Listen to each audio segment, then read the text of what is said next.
Je le dis, hein, ça, je ne sais pas si on appelle ça une confession ou quoi. Moi, j'ai fui l'anglais depuis bien longtemps. Dans l'école, il y a longtemps que j'ai fui. Je motivais même peut-être des groupes pour dire qu'il faut quitter ici là. Maintenant, parce qu'il y a autre chose qui nous attend. Il y a autre chose qui nous attend. Beaucoup ont cette animosité, comme vous expliquez là maintenant, cette animosité de la langue. C'est-à-dire que ne serait-ce qu'à entendre la langue à l'école, ça les énervait. Pourtant, aujourd'hui, ils sont coincés. Ils ont besoin de ça. Maintenant, si c'est si important, pourquoi ça énerve les élèves en classe?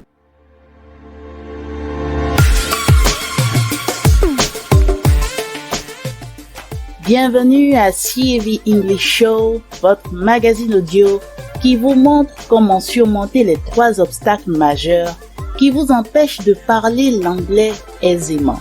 CAV English Show, c'est tous les mercredis sur votre chaîne YouTube CAV Service. CAV English Show, un magazine produit par CAV Service, cabinet de coaching en anglais et de production audiovisuelle. Avec CAV English Show, parler l'anglais n'est plus un mystère.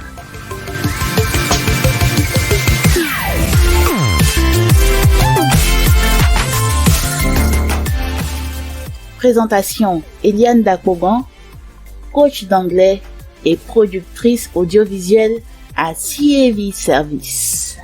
Service de communication d'éducation pour des actions de valeur.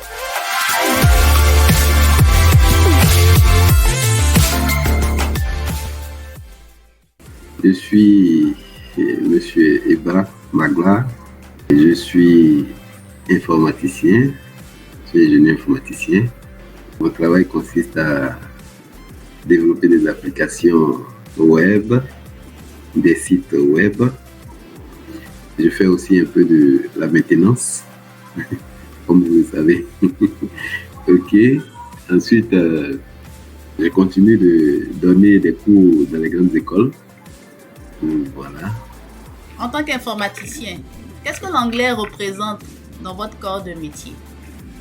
L'anglais occupe une grande place, une place privilégiée même, j'allais dire.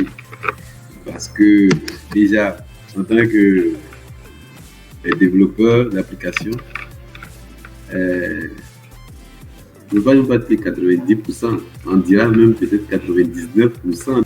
Les outils dont on se sert pour travailler sont en anglais. En anglais, je dirais vraiment 99%. Parce que c'est à 1% près qu'on peut trouver un outil en français. Là encore, je suis en train de parler du côté programme logiciel. Et même en maintenance, c'est pareil. C'est pareil. Et donc, déjà là, c'est un premier point. Et secondo, quand les échanges avec les uns et les autres, il se trouve que parfois, on me met en contact avec des personnes qui sont non francophones, qui veulent quelque chose. C'est pas toujours aisé en tout cas. C'est pas aisé. Ça n'a jamais été aisé pour moi d'ailleurs.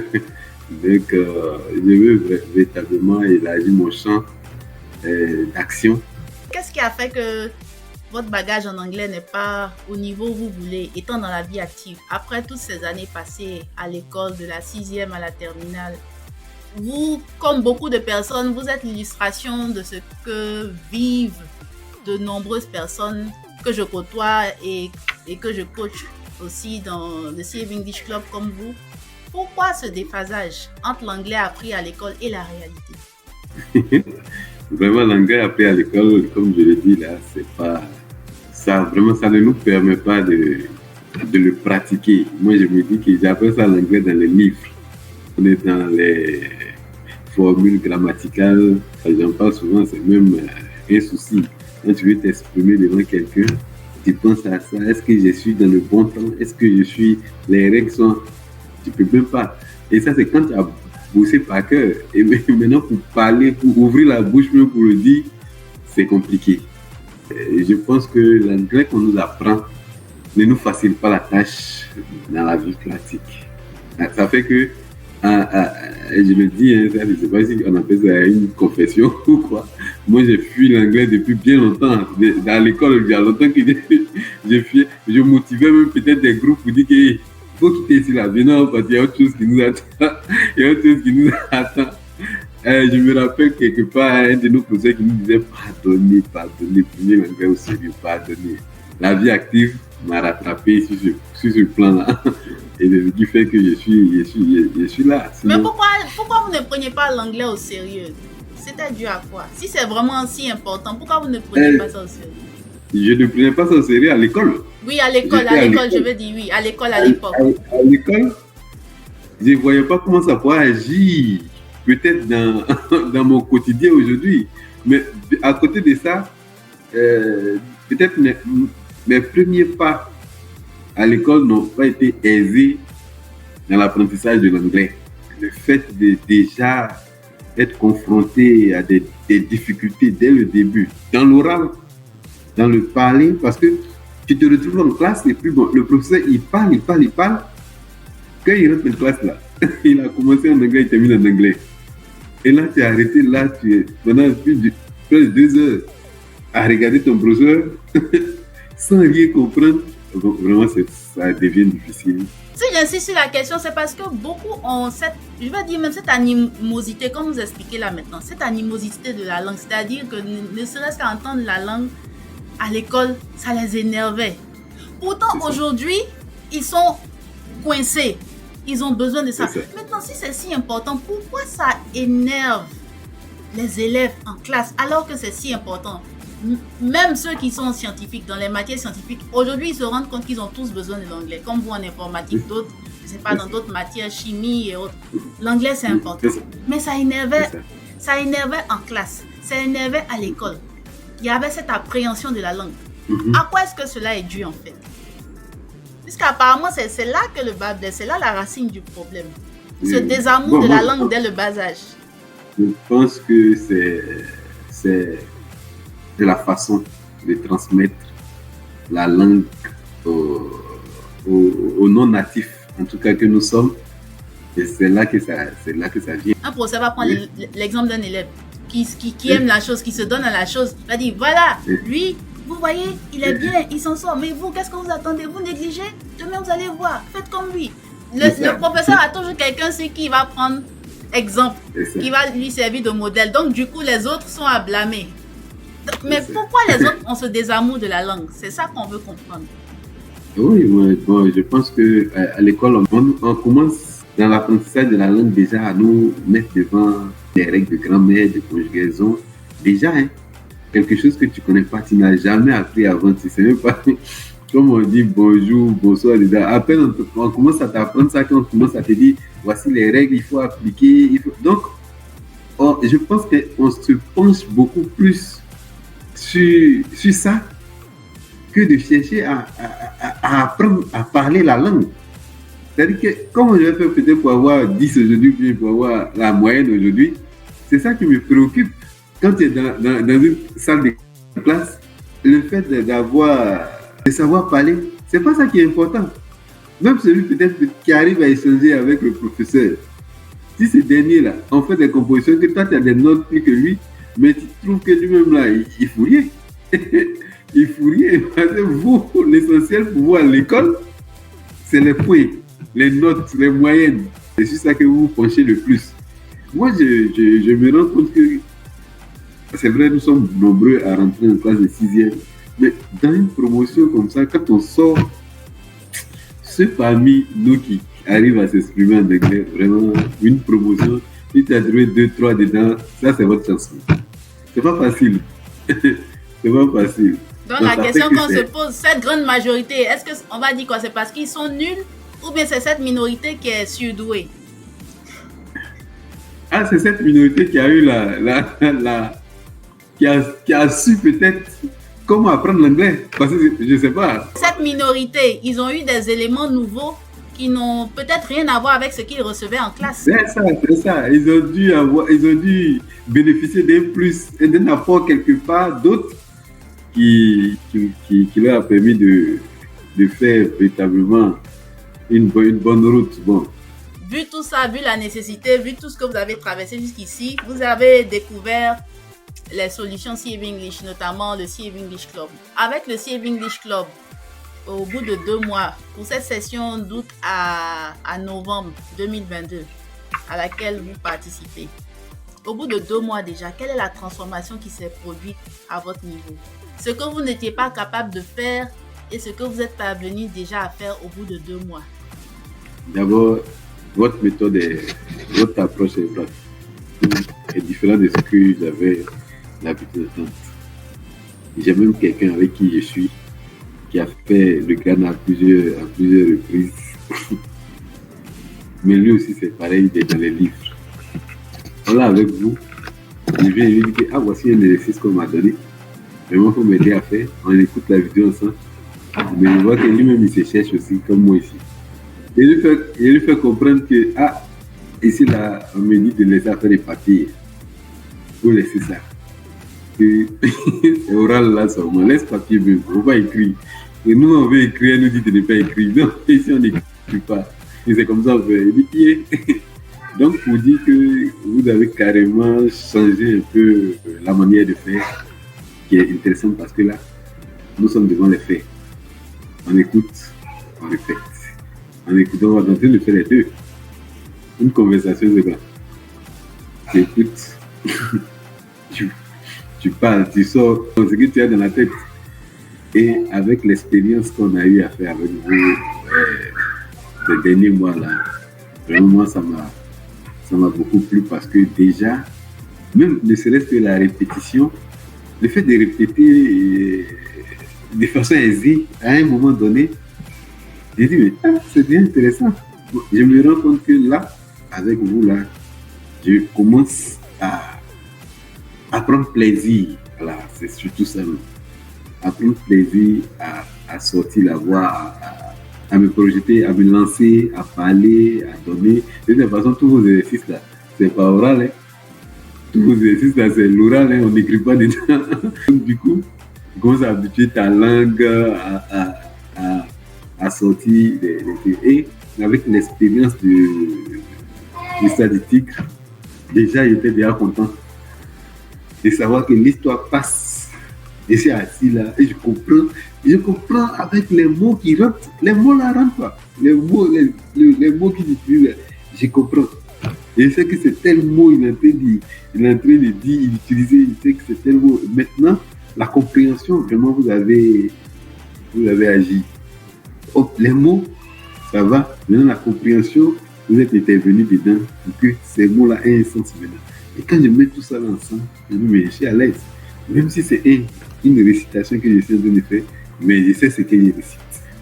Quand l'enfant dit ma main, elle a ses doigts, il sait au moins de quoi il est en train de parler, même s'il est en train de réciter. Donc, du coup, j'ai commencé à prendre plaisir là. Donc, alors, vous faites la distinction entre la mémorisation à l'école et puis la récitation, la répétition qu'on fait. C'est carrément différent. Pour l'école, là, c'est une leçon.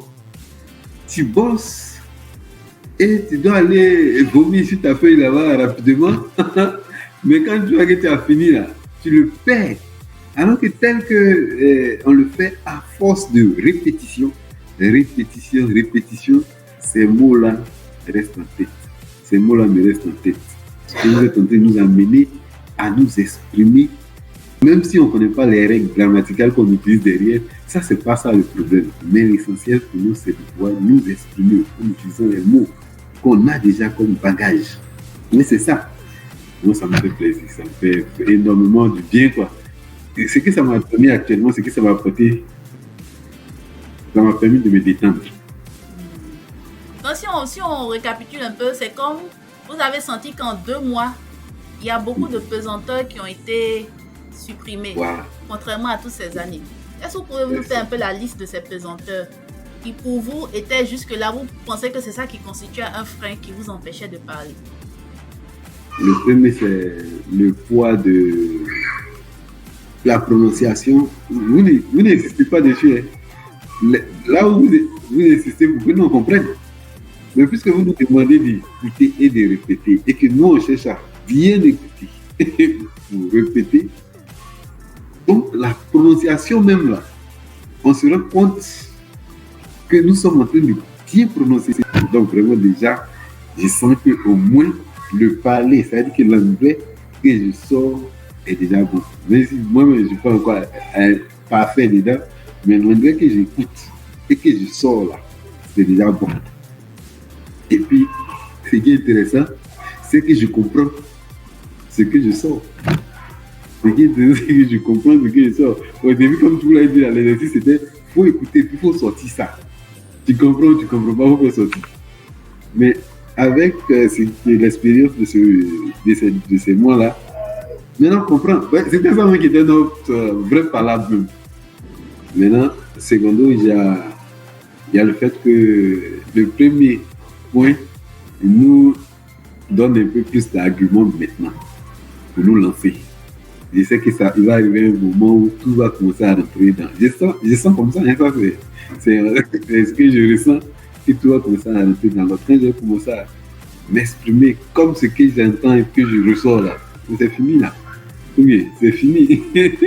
Maintenant, je veux arriver à un point où, sans les explications, j'entends et je comprends en même temps. Là, c'est là que on va arriver. C'est-à-dire comprendre sans assistance. Voilà, sans assistance. Comprendre sans assistance. Déjà, je comprends avec assistance, comme tu l'as dit. J'arrive déjà à parler. Bon, je n'ai pas dit que je parle correctement, je n'ai pas encore dit ça. Mais je parle. Déjà, je commence à m'exprimer dedans. On peut échanger plus ou moins. Mais comme je l'ai dit là, il va arriver un moment où je cherche moins les mots et puis je me retrouve et je prononce bien. La personne qui est à côté devrait pouvoir me comprendre aussi. Après, vous êtes vu en train de parler, raconter une histoire en anglais du début à la fin. Qu'est-ce que vous vous êtes dit? Je me suis senti dégagé. Je me suis senti détendu. J'ai dit, ouf, ça peut aller. Je suis sur la voie. Maintenant, je sens que je peux m'exprimer. Je sens que je peux m'exprimer. Je sens cet apaisement et je me sens capable de raconter déjà une histoire avec deux. Donc, du coup, je me dis que, ok, je suis sur la bonne voie. Nous sommes sur la bonne voie. Allons-y jusqu'au bout. Jusqu'au bout. Avoir ce déclic avec ces 2000 et 3000 mots qui permet d'être engagé, d'être à l'aise dans 97% des cas en anglais. Ce n'est que 3000 mots sur 1 million de mots que compte la langue anglaise. 3000 mots seulement. Mais pour les avoir, quand il y a la bonne méthode et quand il y a tout ce bagage émotionnel, cette pesanteur, ce stress qui est dégagé, ça vous permet d'obtenir les résultats que vous avez commencé à obtenir. Donc vous êtes content. Qu'est-ce que vous pouvez dire pour qu'on termine à ceux qui vous écoutent, qui cherchent encore ou qui ont des doutes? Qu'est-ce que vous pouvez leur dire? Ok, je peux dire aux uns et aux autres que parler l'anglais, c'est possible. Même étant ici en Côte d'Ivoire, parler l'anglais, c'est possible. Étant dans un pays francophone, je vais dire, pour faire grand. Étant dans un pays francophone, c'est possible. Il suffit d'être dans le bon espace au bon moment. Donc, CAV English Club nous offre cet espace-là pour venir effectivement apprendre à parler l'anglais de façon courante. Vraiment, j'encourage. Je pense que je serai un témoin pour beaucoup d'autres. Pour beaucoup d'autres, ça, j'en suis sûr. Je suis déjà assez content, assez satisfait. Beaucoup de personnes m'ont connu, me connaissent. Quand ils vont voir le changement qui a été opéré en moi, il n'y a pas meilleur témoignage que ça, que le concret. CAV English Club. Contact, email à ceab.service@gmail.com. Service avec un S à la fin. Ou WhatsApp au +225 07 78 05 13 58. +225 07 78 05 13 58.